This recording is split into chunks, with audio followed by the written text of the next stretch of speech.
Soy ajustador de pérdidas, perito de seguros, y hay un caso que se me quedó grabado para siempre como algo inexplicable y escalofriante.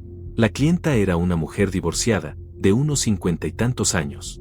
Vivía sola, ya que su hijo de 18 se había mudado hacía unos 6 meses, después de terminar la preparatoria.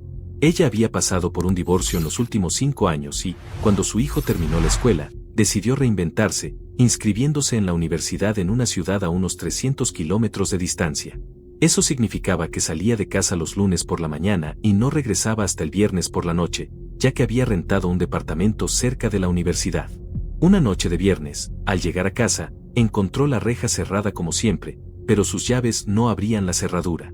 Pensó que tal vez había llovido o que la cerradura estaba atascada, así que saltó la cerca y caminó hasta la casa. ¿Y adivina qué? Ninguna de sus llaves funcionaba allí tampoco. De inmediato llamó a la policía y a un cerrajero. Lograron abrir la puerta y ahí fue cuando todo se volvió realmente extraño. La mayoría de las cosas estaban donde debían, pero ligeramente fuera de lugar. Estaba claro que alguien había entrado y había estado jugando con su mente. Entre la lista de daños estaba esto: todas las cerraduras habían sido cambiadas, todas las fotos enmarcadas en la pared tenían a una persona recortada de ellas y luego habían sido colgadas de nuevo. No siempre era la misma persona. En una foto podía faltar la madre, en otra el padre, en otra alguien distinto. Se llevaron todas las cucharas. Sí, abrías el cajón de la cubertería y no había ninguna cuchara, pero los cuchillos seguían ahí. Y no solo fue en la cocina. El set de picnic que ella guardaba en el trastero también estaba sin cucharas. Su televisor había sido volteado para quedar contra la pared. Todos los alimentos que estaban en el refrigerador aparecieron en el congelador, y lo del congelador fue colocado en el refrigerador, en un asqueroso desastre descongelado. Los tanques de agua, unos 200.000 galones en total, habían sido drenados por completo. Su habitación había sido reacomodada, pero lo más perturbador fue el cuarto de su hijo. Como mencioné antes, el chico ya se había mudado, pero había dejado algunas cosas atrás, como hacemos casi todos. En el armario, donde debían estar los 5 uniformes de preparatoria, porque aquí en Australia usamos uniforme escolar, habían sido reemplazados por 5 vestidos de preparatoria. Así es, los uniformes de chico habían sido robados y cambiados por vestidos. Al final, la aseguradora tuvo que pagar una buena cantidad de dinero para reparar la casa, pero la mujer nunca volvió a vivir allí. La policía nunca descubrió qué pasó, pero sí pudieron probar que no había sido ella, ni su familia, ni nadie conocido. Lo último que supe fue que terminó en un centro psiquiátrico, porque toda la situación la sobrepasó. Aún meses después, buscaba alguna cosa en su casa y encontraba más alteraciones. Yo acababa de recibir un auto nuevo por mi cumpleaños número 18, y solía dejarlo estacionado frente a mi casa. Un día, solo estábamos mi hermano y yo cuando alguien tocó la puerta. Abrí, y me encontré a un tipo joven, tal vez de unos 20 y tantos, vestido con ropa de alta visibilidad y cargando una carpeta. Me dijo que venía de la compañía de agua, y que estaban investigando una tubería rota bajo mi entrada. Como había una boca de incendio justo en la acera, no sospeché nada. Me pidió amablemente que moviera mi coche. No lo pensé mucho, así que me subí y lo estacioné más atrás. Cuando regresaba hacia la casa, noté que tenía una herramienta extraña en la mano, parecía un tubo o algo poco común. Justo en ese momento, mi hermano, que me lleva 2 años, salió a ver qué pasaba. Le preguntó al tipo dónde estaba su camioneta. El hombre contestó que la había dejado a la vuelta de la esquina. Mi hermano le pidió su identificación, y el tipo balbuceó algo sobre ir a buscarla. Luego trotó suavemente y nunca volvió. Llamé a la compañía de agua y a la policía, y resultó que no había ningún problema en nuestra zona ni nadie programado para revisar nada. Nunca supimos qué habría pasado si mi hermano no hubiera salido ese día. Esto le pasó a mi papá. Te lo voy a contar tal cual me lo narró. Yo tenía 22 años y acababa de mudarme a una nueva casa, más cerca de mi trabajo. El vecindario era muy apartado, había tal vez 4 casas en un radio de 1 milla, y nada más por kilómetros. Era mi primera semana allí, y la noche estaba siendo tranquila. Vi televisión y me quedé dormido en el sillón. Cuando desperté, eran como la 1 de la madrugada. Me iba a ir a mi cuarto cuando recordé que había dejado la luz del baño encendida, al final del pasillo. Al cruzar la sala, miré hacia la cocina y más allá, hacia el comedor. Estaba todo en penumbras porque la puerta del baño estaba cerrada. Pero en el comedor vi algo alto, de pie en la esquina. Me quedé paralizado. Mientras mis ojos se acostumbraban, pude distinguir la silueta de una persona mayor, hombre o mujer, con una bata blanca y el cabello largo y canoso. Grité. La figura de pronto corrió hacia mí como un rayo. Aterrorizado, corrí de regreso a mi cuarto, donde tenía la luz encendida. Alcé las manos, listo para pelear, cuando la persona se abalanzó, pero al verme se detuvo en seco y dijo: ¿Por qué estás en mi casa? Balbuceé una disculpa, fingiendo que ya me iba, mientras retrocedía lentamente hasta el baño cercano. Cerré la puerta con llave y llamé al 911 desde el teléfono fijo. Resultó que era una mujer con demencia, que vivía a medio kilómetro, y se había metido en mi casa mientras yo dormía. Hace unos 2 años, yo vendía marihuana. Uno de mis clientes habituales era un ex policía inquietante, que compraba hierba para sus 2 hijos. Honestamente, los 3 parecían endogámicos. Él nunca compraba mucho, apenas una bolsa de $10, pero cada vez insistía en llevarme a cenar, siempre acompañado de alguien, porque nunca lo veía solo. Terminábamos en algún lugar al otro lado de la ciudad, y después nos íbamos a la parte trasera de su sospechosa camioneta roja. Siempre gastaba más en comida que en marihuana, lo cual era raro, y siempre tenía un fajo enorme de billetes que sacaba con total naturalidad. Un par de meses después, uno de sus hijos intentó sacarme una pistola durante un trato de pastillas, pero éramos mayoría y no logró nada. Ese fue mi límite.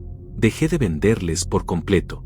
Poco después, escuché que ese ex policía tenía ancianos encerrados en su sótano y cobraba sus cheques de seguridad social cada mes. Todo eso pasaba justo en la época en que yo le vendía. Esta historia le ocurrió a mi mamá cuando era adolescente. Ella y un par de amigas iban manejando por una carretera de cañón una noche, cuando un auto policial sin distintivos las hizo detenerse usando las luces. Pensando que era legítimo, mi mamá se orilló. El supuesto oficial se acercó a la ventana y le pidió que bajara del coche, pero en ese momento notó que había otras chicas adentro. Parecía que él pensaba que iba sola. Cuando mi mamá empezaba a abrir la puerta, él de pronto la detuvo, cambió su tono nerviosamente y le preguntó a dónde iban. Ella dio una respuesta vaga, ya sintiéndose incómoda. Al mirar con más atención, el hombre vio que llevaban cerveza en el auto. Todas eran menores de edad, pero en lugar de darles una multa o seguir el procedimiento normal, les dijo que le entregaran la cerveza. Después les advirtió sobre gente rara y adoradores del diablo en el cañón, y les dijo que regresaran a la ciudad. El grupo le entregó la caja de cerveza, volvió al coche y se fue. Semanas después, mi mamá estaba viendo las noticias y vio un informe sobre un hombre que se hacía pasar por policía para detener a mujeres y agredirlas. La descripción del coche coincidía con el que la había detenido aquella noche. Al recordarlo, entendió lo extraño que había sido que el hombre no mostrara placa ni llevara uniforme. En ese momento no pensó mucho, pero al ver las noticias comprendió lo cerca que estuvo del peligro. Está convencida de que aquel sujeto creyó que estaba sola, y que solo desistió al ver a sus amigas. Cuando era niña, compartía cuarto con mi hermano, solo nos llevamos 15 meses. Peleábamos tanto que mis papás pusieron un divisor de madera en medio del cuarto para separarnos. Yo debía tener entre 4 y 6 años, no recuerdo con exactitud. Era tiempo de Pascua, específicamente la noche del sábado antes del domingo de Pascua, cuando escuché algo en nuestro cuarto. Creí que era el conejo de Pascua. Asomé la cabeza desde debajo de las cobijas, y hasta hoy, juro que vi lo que parecía el conejo de Pascua de verdad. Llevaba un chaleco negro con cadenas y un reloj de bolsillo colgando, y unos lentes asomando de otro bolsillo. La figura se acercó a mi cama y yo me escondí bajo las sábanas. Luego, se sentó en mi cama. En ese momento me aterré. Mis hermanas mayores me habían asustado antes, diciéndome que el conejo de Pascua mataba a los niños malos y a los que intentaban mirarlo. Y yo había sido una pequeña traviesa. Me envolví fuerte con las cobijas, pero sentía a la figura inclinándose sobre mí, muy cerca de mi cara. La curiosidad pudo más, y abrí un ojo. Lo que vi me heló, un ojo me estaba mirando de vuelta.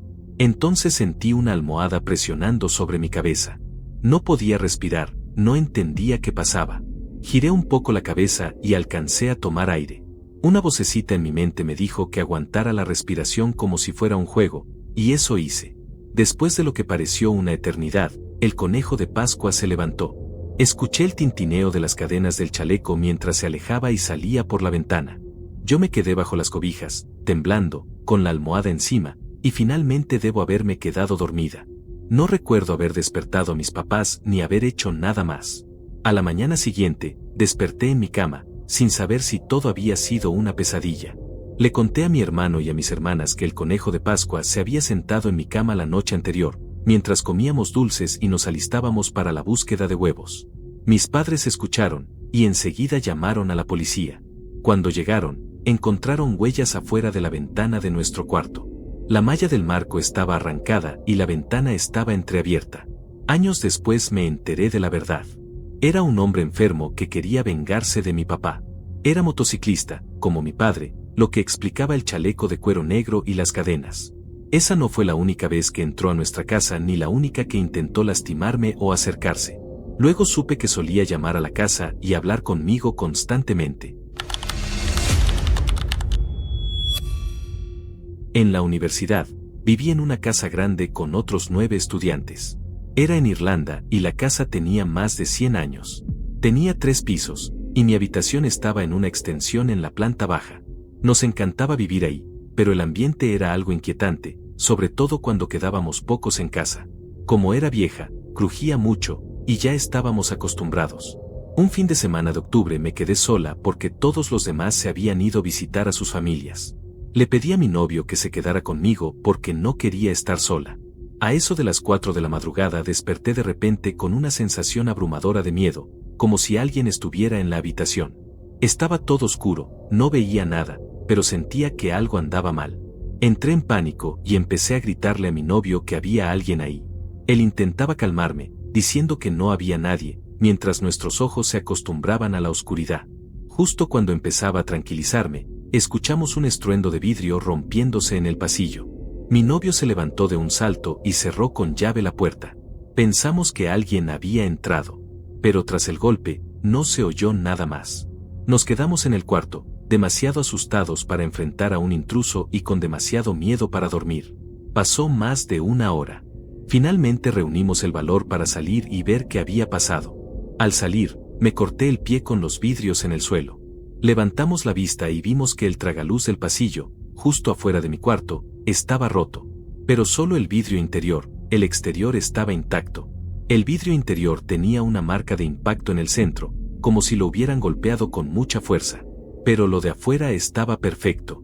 No había nadie más en la casa y no hubo otro ruido que lo explicara. No entendimos jamás cómo pasó.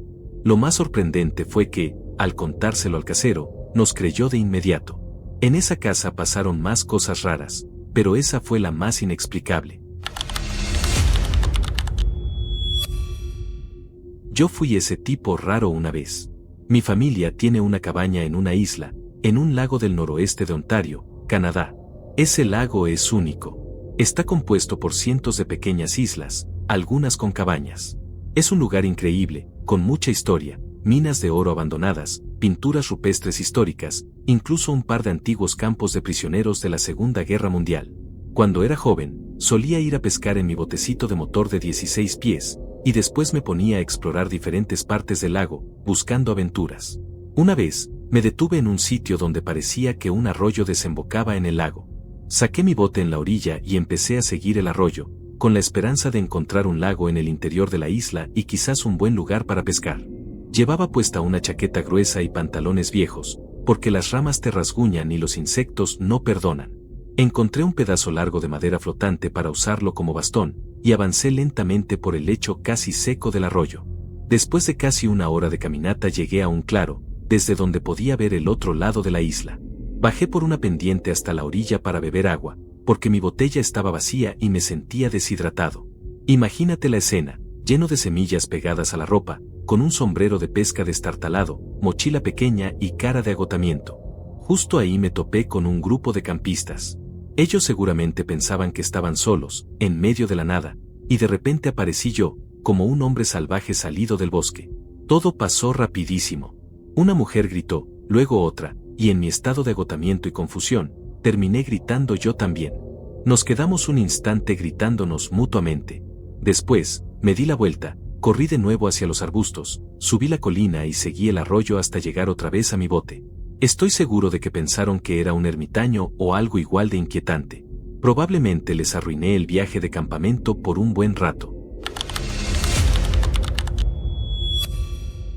En una noche cálida de verano, mi esposa y yo estábamos en la cama leyendo, con las ventanas abiertas.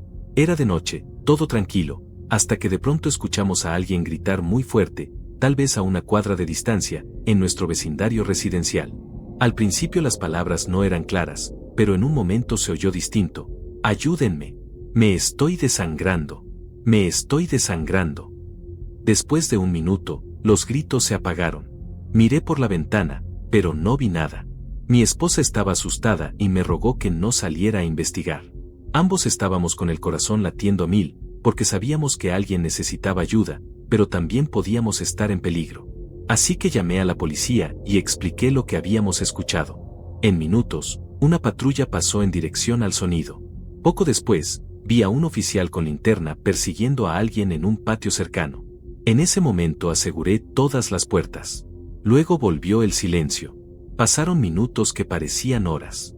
La curiosidad y la preocupación nos ganaron, y volvimos a llamar a la policía para saber qué pasaba.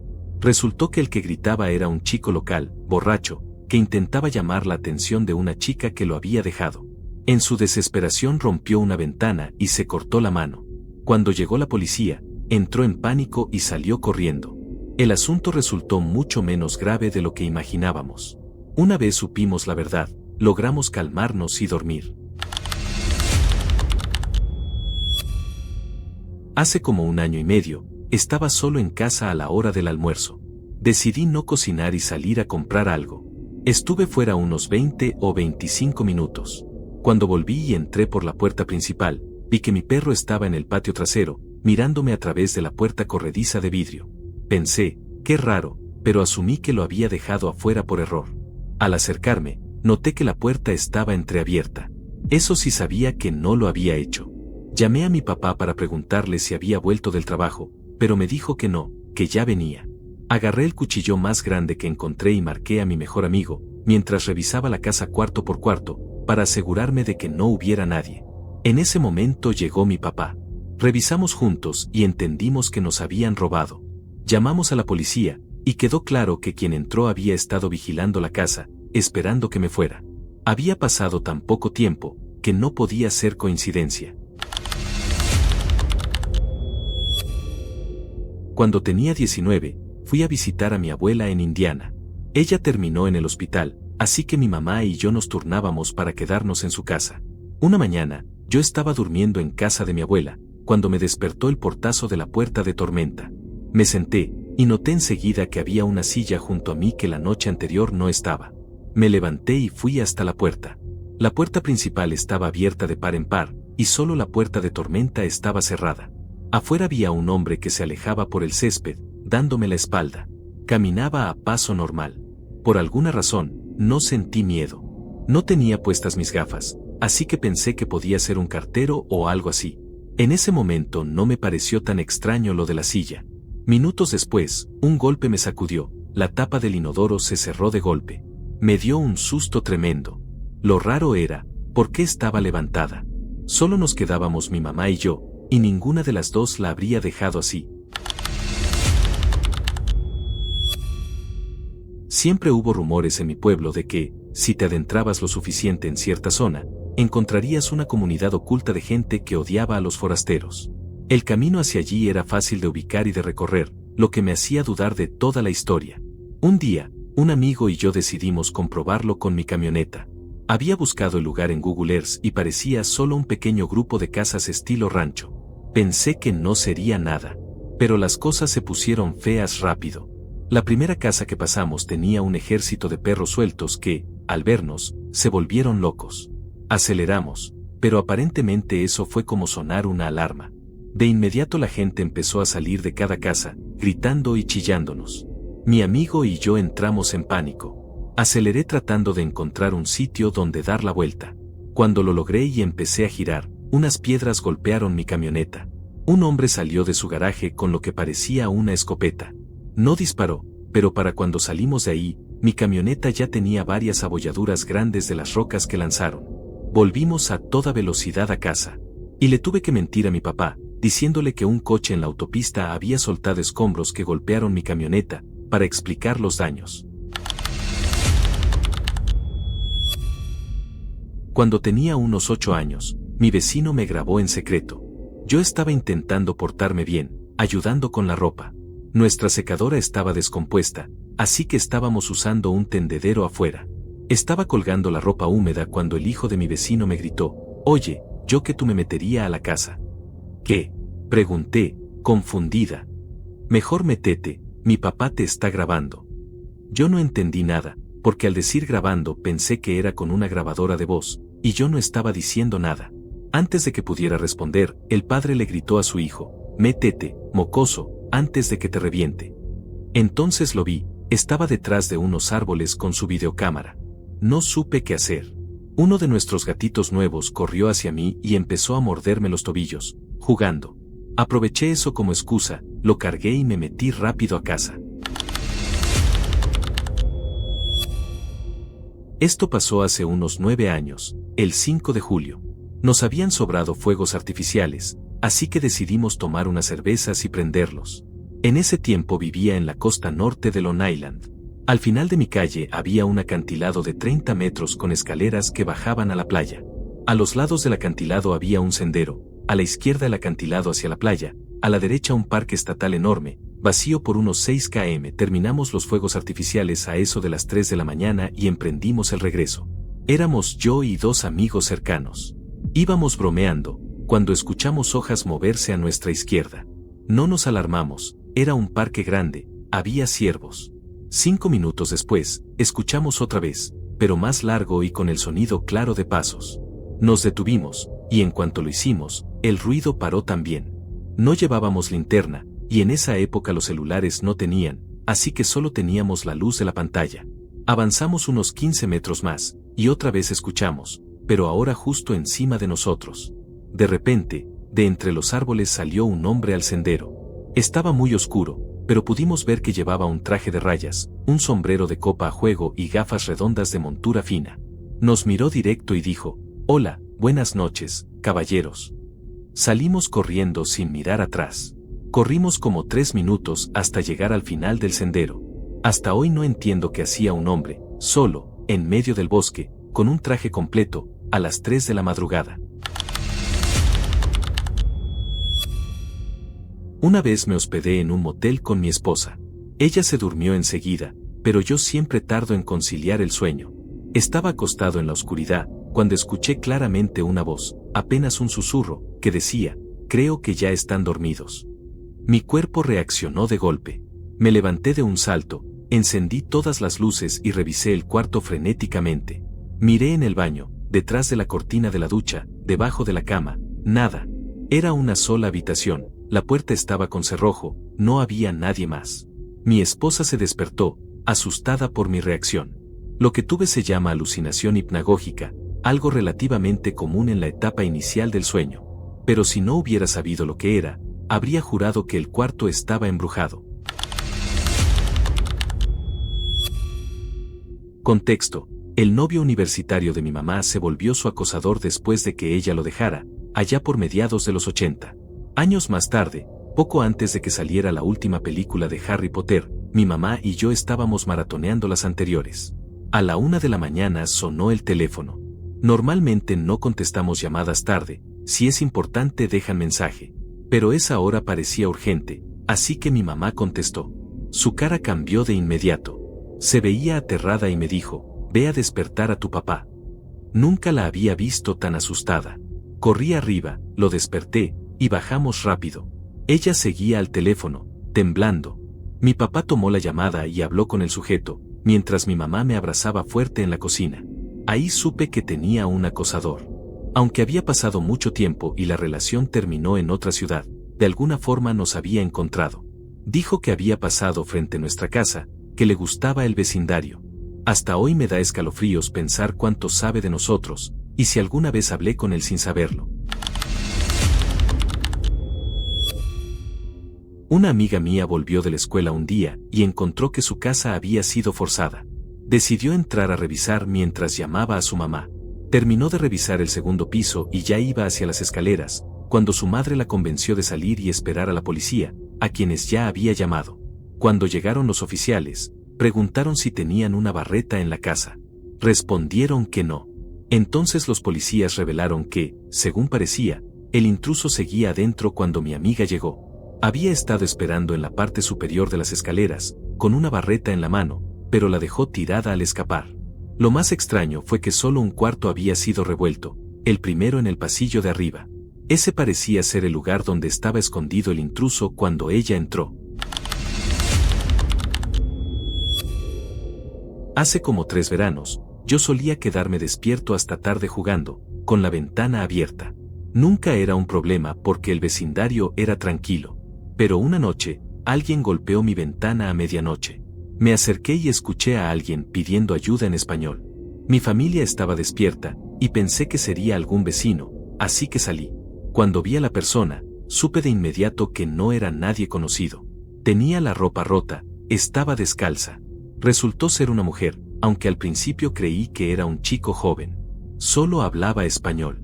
Traté de comunicarme con mi nivel básico, pero no funcionaba. Al final entré a pedir ayuda a mis padres, y llamamos a mi tío, que sí hablaba fluido. Él tradujo y nos explicó lo que ella decía, que estaba siendo traficada desde Honduras, que necesitaba ayuda. Nos pidió $500 o un auto para llegar a Los Ángeles. No podíamos darle ni lo uno ni lo otro, le ofrecimos llamar a la policía, pero se negó rotundamente. Después de hablarlo entre nosotros, decidimos llamar a la policía de todos modos. Cuando mi mamá y yo salimos de nuevo para avisarle, vimos un coche sin luces entrando lentamente en nuestra calle. Regresamos de inmediato a la casa.